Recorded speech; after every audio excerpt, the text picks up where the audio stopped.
Hi guys, it's Friday the 16th of August. I've shut my blinds because the weather's awful again. So probably a good day to stay in and you know snuggle up on the sofa with someone, or if you're on your own, just get a nice warm blanket out and watch a couple of films that are available now to stream. I mean, obviously amidst all the stuff I watch, box sets, etc. Obviously, I come across the odd film that's streamed that perhaps hasn't had a big theatre release, big movie, a big cinema release, theatre release, if you're in the US or the UK, depending on what you call it. But there are films out there. There's a lot of rubbish. I mean, I've picked 5 films today that are worth a watch. I'm not going to say they're staggering, but obviously they're just sort of horrible afternoons like this. Just a good little thing to find on your various sites and download or stream. I've come up with 5 good ones. I've also come up with 7 that I said don't even waste your time on, but obviously that's my opinion. But obviously I've checked these things on IMDb as well, so it's not just me that has these comments on some films. So yeah, I've come up with 5 good ones worth a watch and 7 ones that probably aren't worth wasting your time on. Right, the first one I'm going to look at is a film called Awake. It's 2019. It's also known as Wake Up as the original title. It's only got a 5.3 rating on IMDb, which I think is a bit mean. I give it a 6.5. A man wakes in a hospital bed with no recollection of who he is and learns that he's wanted by the police for committing a series of murders. Stars, let's have a look. Jonathan Rhys Meyers. So he does make, help the film along. I mean, the acting isn't too bad. It's not too badly shot, this one. We've literally got 8 user reviews, so obviously it's not a widely known film, but if I just quickly go through these, I'll give you a feel for what people are saying. 1 out of 10, feeling generous. There is absolutely nothing good about this movie. 1 out of 10, no depth to this movie. 2 out of 10, a wasted time. The movie's supposed to be a mystery, not even close. If you have time, okay, go for it. Otherwise, not worth it. Yeah, so this is what I'm saying. If you've got a bit of spare time, you can't find anything else, so why give it 2 out of 10? But there you go. 1 out of 10, don't bother. So many holes in the script, don't waste the 132 minutes. Yeah, it's a bit, I think it's long. I just checked the time. I didn't realise it was that long, actually. It's I'll have a look at that in a minute. Over 2 hours. All right, 9 out of 10. Here we go. So we've got the other extreme. As for suspense and surprises, I really like the effort I made personally to try and find the connection in the plot. Worth the watch and a good catch. Yeah, I mean, it's little twisty things. A couple of things you have to put 2 and 2 together. Not overly complicated. 8 out of 10. You are free to go. So this guy likes 8 out of 10. 10 out of 10. Awesome cast. Love J.R. Meyers movies. I would agree. Always a twist. Supporting cast were great. A must watch. And middle of the road here, 5 out of 10. Very simple. Yeah, I mean, just check the time on this one. As I say, it surprised me over 2 hours. No, it's only 1 hour and 32 minutes. So I don't know where he got the 2 hours from. I think he's got the 1 hour and 32. He's put 2 hour 32. So I think he's misjudged that a little bit. Yeah, I mean, it's not brilliant. There is a couple of little twists in it, and it is interesting. I mean, it starts off with an interesting premise. This guy waking up and obviously he's wanted for murder, so you have to put together if he has actually done it or not. But yeah, it's a nice little watch. That's Awake, or it's also called Wake Up as the original title.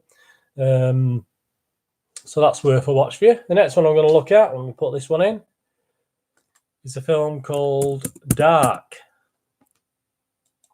And this is 2018. This was apparently released to bring down a global human trafficking ring. Well, there's a lot of these human trafficking ring films now. They do get a little bit repetitive, and a lot of TV series about human trafficking as well.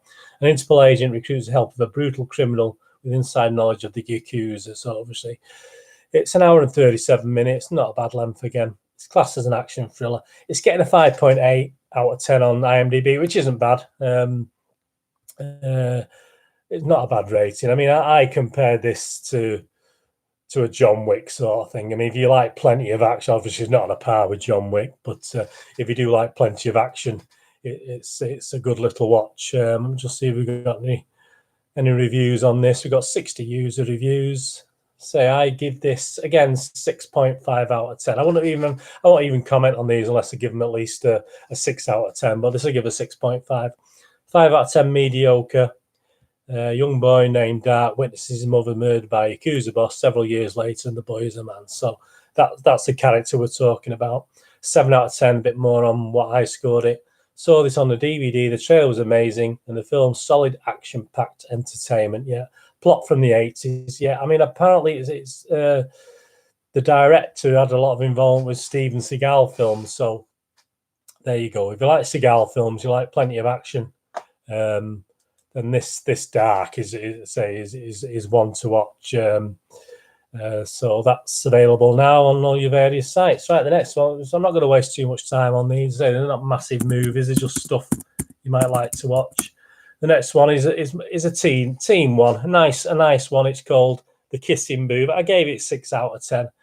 It got 6.1 out of 10 on IMDb. So I'm not far short. Obviously, it's hard for me to put my teenager head on these days, but it's just is a nice sort of teen film.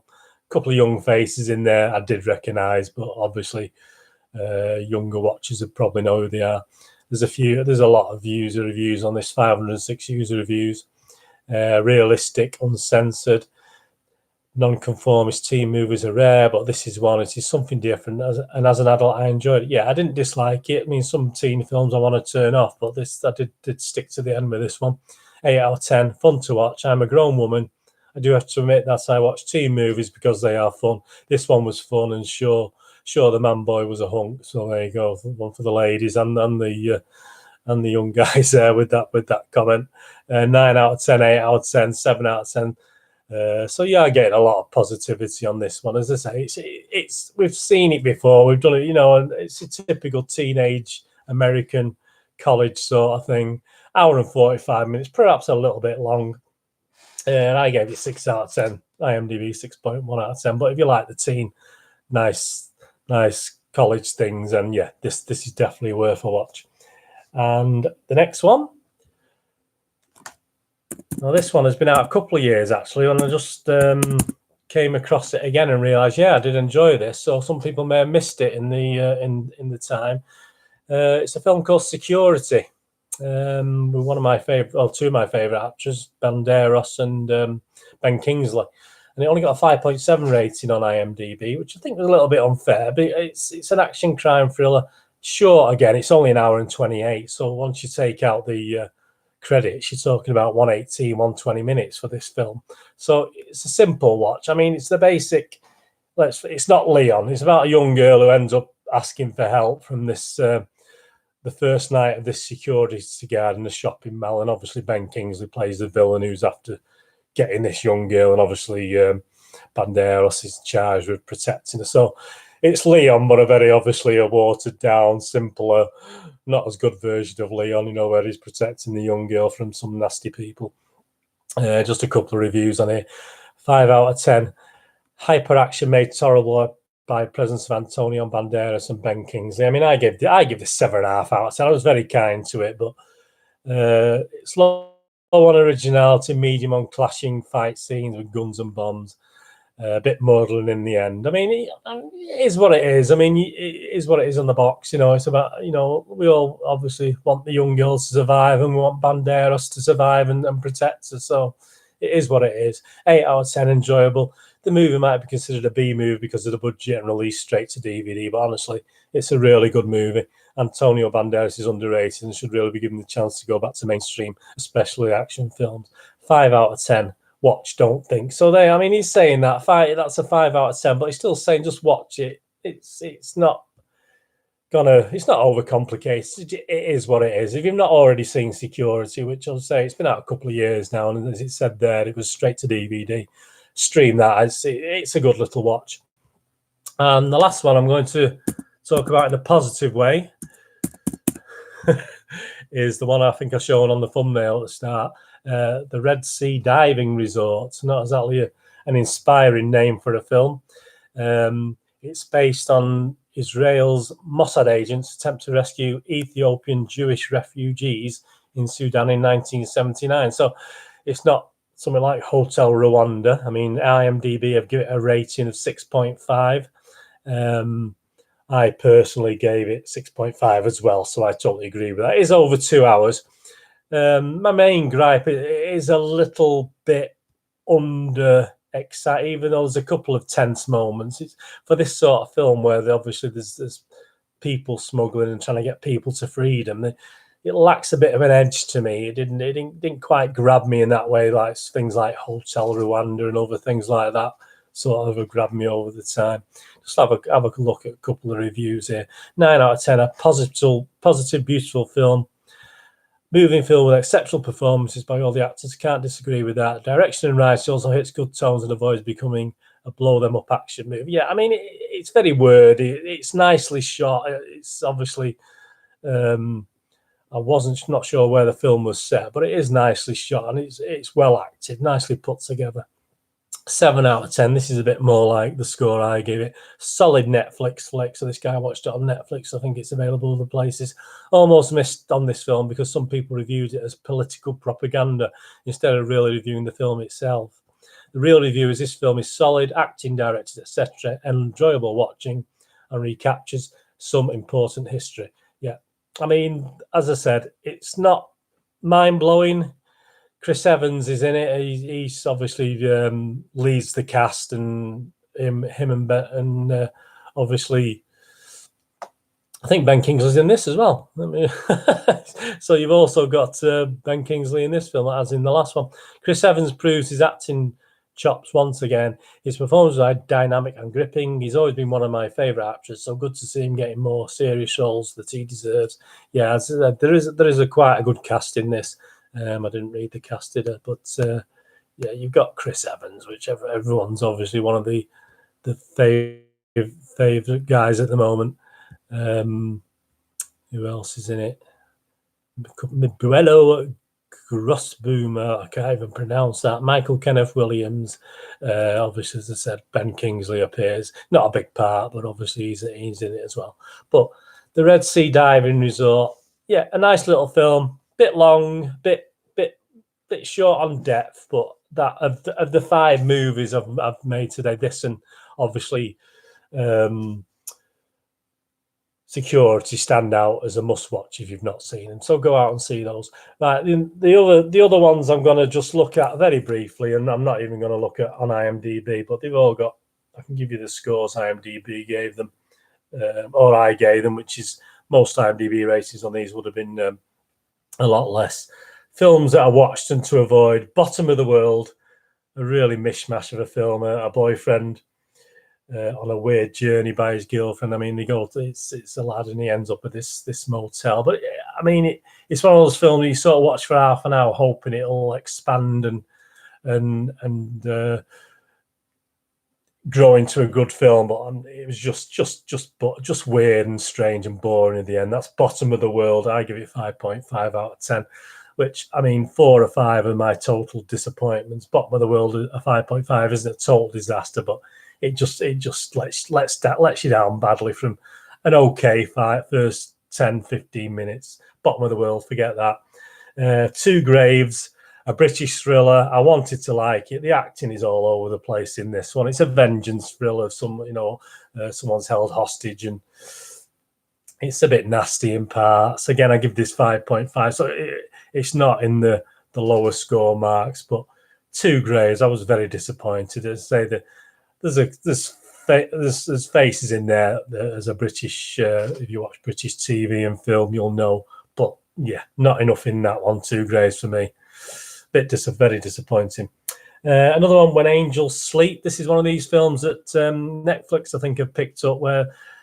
This is a Spanish thriller, which obviously Netflix then give the opportunity to dub in. So if you don't mind films being dubbed and you don't watch the screen too closely where the lips don't manage, then this is one of those. I mean, obviously you can still watch it with English subtitles if you want the original Spanish thing. It's another one. Just trying to find. Oh yeah, this is it's a CEO of a firm, and literally at the start of the film, he has a major incident when he's driving, and obviously it reflects on his conscience and what happens to him over the thing of the length of the film, it does fade quickly. And the first 10 minutes look interesting, and then it just fails badly. The dubbing's okay, but when angels sleep, again, very poor. I wouldn't. Again, I give this 5.5. I mean, these are all I got 5.5 out of 10. I must be stuck on 5.5, but no, not worth it for me. Running out of time looked a possible good one. It's a home invasion thing. Acting was awful. I give this 5.5 again, because if there was absolutely nothing else to watch and this is the only film that came up, then give it a watch, and watch it while you're on your smartphone or doing other things. But running out of time, good potential, okay, a bit of a boring start, then there's 5 minutes which had potential, then it just died a death after that. So forget running out of time. White Chamber, another British. I only give this 4.5 out of 10, which is a bit mean, I think, now looking at some of those others as well. It's a near future thing. It's a British sci-fi near future thing, and it again, good premise when it starts, but so repetitive and runs out of steam. That's White Chamber, a 4.5 out of 10. Another one had a good cast from memory was about Otherhood. It was called Otherhood. I give this 5.5. Mums checking up basically on what their sons are up to on a Mother's Day. So in America, so obviously I think it was 3 American mothers go, and the sons live away from them. They go and check up on them, obviously what they're doing. Again, it could have been funnier. It's not overly funny. I mean, there are a few little jokes in there, but Otherhood, it's called, obviously a play on motherhood, etc. But again, a bit lacking. If you've nothing else to watch and it's a wet afternoon, and you're into sort of the lifestyle sort of movies that can be very hit and miss, this is a sort of comedy style lifestyle supposedly feel good film, but it did lack a lot for me. And the last one I'm going to look at is another one of these dub ones. It's an Argentinian thriller. Again, good potential. I enjoyed it the first half an hour, but it soon faded. And it was called The Sun, which I give 4.5 out of 10. I said the dubbing's up to scratch. You can watch it in the original with English subtitles, but again, it does start well, and it's interesting, and it's obviously a psychological thing, but it just leaves you empty at the end, so it's not worth it. So that's 7 films not to watch: Bottom of the World, Two Graves, When Angels Sleep, Running Out of Time, White Chamber, Otherhood, and The Sun. And ones that may be worth a watch: Awake or Wake Up, Darc, D-A-R-C, The Kissing Booth, Security, and Red Sea Diving Resort. So anyway, I'm glad you enjoyed that today. Give us a thumbs up, subscribe below. Follow me on Twitter at nostalgia_movie. Visit my website, moviegamenostalgia.com. As I say, I always try and be competitive with the big boys on there, but I can always sort you out with any queries you've got. I can always point, even though I don't stock something, I can always point you in the right direction of where to get it. On Facebook, I'm at Bernard Deneen with links to Movie Game Nostalgia, and my YouTube channel is obviously on the Bernard Deneen YouTube. And yesterday I had a look at some posters a day before the cinema releases for this week. Go have a look back at that, including Once Upon a Time in Hollywood, which I wasn't 100% madly in love with, but every time I go on IMDb or any other site at the moment to have a look at a trailer for a film, I get this thrown in my face. So obviously they're pushing it a hell of a lot for a film that really Tarantino shouldn't need a lot of pushing, but perhaps that says something about it. But anyway, you let me know your opinion on that. And I did look at You Are the Ref Game on Tuesday, and on Monday I looked at this week's DVD releases. So have a look back, thumbs up, subscribe. Hope you enjoy, and all I can say is I hope it's a great weekend and the weather improves a little bit. I'm off to a footy match tomorrow, so I'm hoping it'll be dry and everything goes well. But whatever you're doing, if you're watching films, let me know what you've watched, what you think, and have a great weekend. Thanks for watching. Bye for now.